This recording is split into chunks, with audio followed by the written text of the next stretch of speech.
আমরা কিন্তু এখানে সুস্পষ্টভাবে বলেছি আমাদের দাবিগুলি কি। প্রথমত এটা আমাদেরকে না জানিয়ে কালেক্টিভ শব্দটি ব্যবহার করে আমাদেরকে আঘাত অসম্মানিত করা হয়েছে। আগামী 16ই নভেম্বর এবং 17ই নভেম্বর সারা দেশে কমপ্লিট শাটডাউন কর্মসূচি পালিত হবে।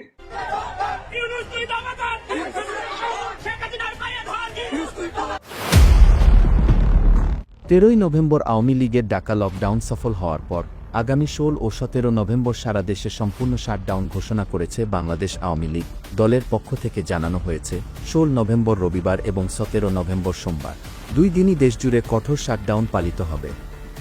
নেতাকর্মীরা বলছেন, চলমান রাজনৈতিক পরিস্থিতিতে আওয়ামী লীগ শক্ত অবস্থানে রয়েছে। ইতোমধ্যে সারা দেশে উত্তেজনা ছড়িয়ে পড়েছে। বাংলাদেশে এই জুলাইকে বিক্রি করে দিচ্ছে ছাত্র উপদেষ্টারা। সকল উপদেষ্টাদের মধ্যে এই ছাত্র উপদেষ্টারা সবচেয়ে বেশি দুর্নীতি করছে। ছাত্র উপদেষ্টারা দুর্নীতির চ্যাম্পিয়ন। এছাড়া ইউনূস সরকারকে ব্যর্থ করতে নেতাকর্মীদের রাজপথে সক্রিয় থাকার আহ্বান জানিয়েছেন আইভি।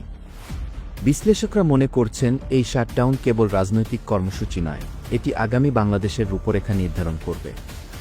পুরো জাতি এখন এর পরিণতি দেখার অপেক্ষায়। বিস্তারিত জানতে সম্পূর্ণ ভিডিওটি দেখুন। সাধারণ মানুষ যে একটা কর্মসূচির সঙ্গে একাত্মবোধ করে ফেললো প্রথম আনুষ্ঠানিক কর্মসূচিতেই, সরকারের ওখানে আতঙ্ক তৈরি হয়েছে যে তার মানে আওয়ামী লীগের যে দাবি ইউনূস সরকারের পতন, তার মানে অধিকাংশ সাধারণ মানুষ সেটা চাইছে। তার মানে আওয়ামী লীগ শুধু দল সংগঠিত করে ফেলে নাই, শেখ হাসিনার আওয়ামী লীগ তার মানে সমর্থকদেরও সংগঠিত করে ফেলেছে এই 1 বছরের কিছু বেশি সময়ের মধ্যে। তার মানে আওয়ামী লীগের যে নেতা কর্মী সমর্থক তাদেরকে বাদ রেখে নির্বাচনের দিকে যাওয়া হচ্ছে, সেই নির্বাচন পর্যন্ত পুরো সময় তার মানে আওয়ামী লীগ এমন ব্যতিব্যস্ত রাখবে, মানে সর্বশক্তি দিয়ে আইন শৃঙ্খলা রক্ষাকারী বাহিনী নিয়োজিত রাখতে হবে।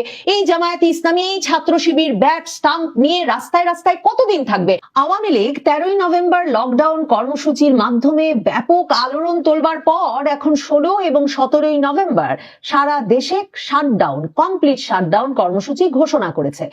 দলটি লকডাউনের মতোই শাটডাউনেও জনগণের প্রতি অনুরোধ জানাচ্ছে বাড়ি বসে থেকে স্বাভাবিক জনজীবন বন্ধ রেখে, স্বাভাবিক জীবনযাত্রা ব্যাহত করে, অচল করে দিয়ে আদালতে 17ই নভেম্বর শেখ হাসিনার বিরুদ্ধে যে রায় ঘোষিত হতে যাচ্ছে তার প্রতিবাদ জানাবে। লকডাউনেও যেমন শাটডাউনেও তেমন। আওয়ামী লীগ বলছে না যে তারা মিছিলে মিছিলে ঢাকা শহর বা সারা দেশ সয়লাব করে দেবে।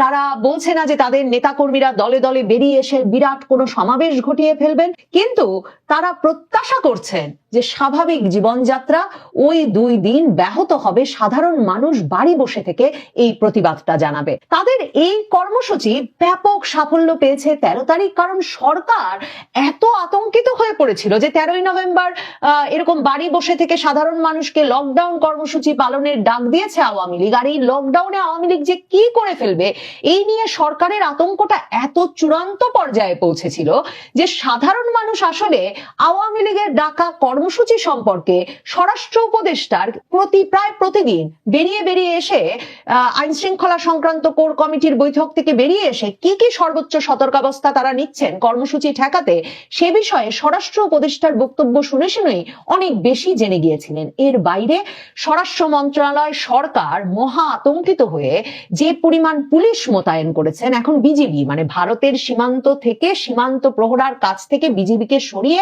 প্লাটুন প্লাটুন বিজিবি ঢাকা আর ঢাকার আশপাশের এলাকায় নিয়োজিত করা হয়েছে। এবং পুলিশের প্রতি যাকে সন্দেহ, আওয়ামী লীগ বলে যাকে সন্দেহ তাকেই গ্রেফতারের অনুমোদন দিয়ে রাখা হয়েছে, নির্দেশনা দিয়ে রাখা হয়েছে। আর পুলিশ বিজিবি ঢালাও ভাবে মানুষকে সন্দেহ হলেই তল্লাশি চালাচ্ছেন এবং সাধারণ মানুষ যে ধরনের হেনস্থার মধ্যে পড়েছেন এর ফলে, শ্রমজীবী মানুষ থেকে যেসব মানুষকে কাজে বেরোতেই হয় সেসব মানুষজন যে ধরনের ঝুঁকি এবং হেনস্থার মধ্যে আইন শৃঙ্খলা রক্ষাকারী বাহিনীগুলোর দ্বারা শিকার হচ্ছেন, তাদের পক্ষে আসলে স্বাভাবিক জীবনযাত্রা বজায় রাখা সম্ভব হচ্ছে না।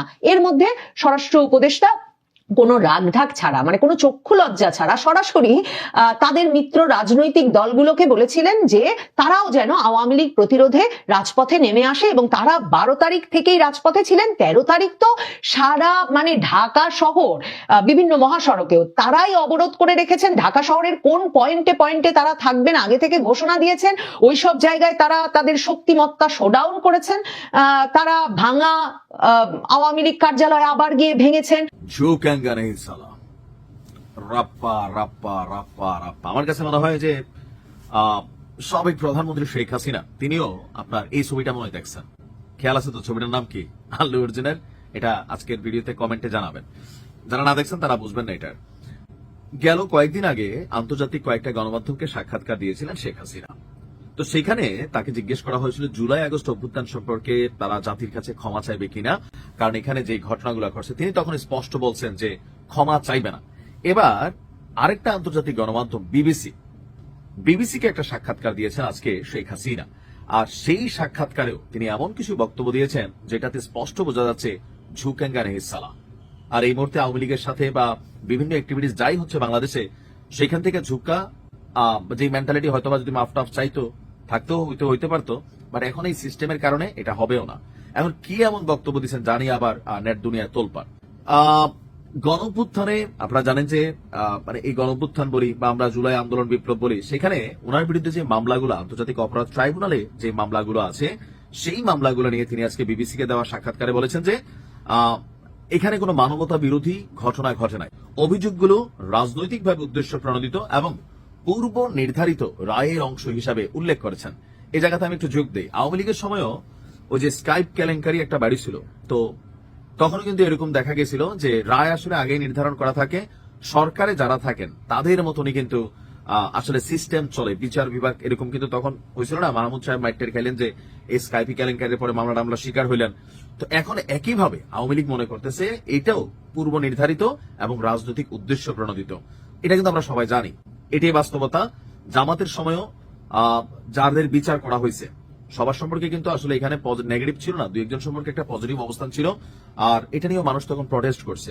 বিবিসিতে দেওয়া সাক্ষাৎকারে শেখ হাসিনা বলছেন তার অনুপস্থিতিতে যে বিচার চলছে তা ক্যাঙ্গারু কোর্টের সাজানো প্রহসন এবং রাজনৈতিক প্রতিপক্ষের নিয়ন্ত্রণাধীন। তিনি আরো জানান তার আইনজীবী বা আত্মপক্ষ সমর্থনের সুযোগ দেওয়া হয়নি। এখন শেখ হাসিনা বলছেন যে আন্দোলন দমনের পরিস্থিতি নিয়ন্ত্রণের বাইরে চলে গেলেও তিনি কখনোই নিরস্ত্র বেসামরিক নাগরিকের উপর গুলি চালানোর নির্দেশ দেননি। তিনি এই মামলাকে রাজনৈতিকভাবে আওয়ামী লীগকে নিশ্চিহ্ন করার পরিকল্পনা হিসাবে তিনি আখ্যায়িত করেছেন। তো প্রিয় দর্শক, এতক্ষণ আমাদের সাথে থাকার জন্য আপনাদের অসংখ্য ধন্যবাদ। আর হ্যাঁ, আওয়ামী লীগের 16 এবং 17 নভেম্বর কর্মসূচি নিয়ে আপনাদের কি মন্তব্য তা অবশ্যই আমাদের কমেন্ট করে জানাতে ভুলবেন না।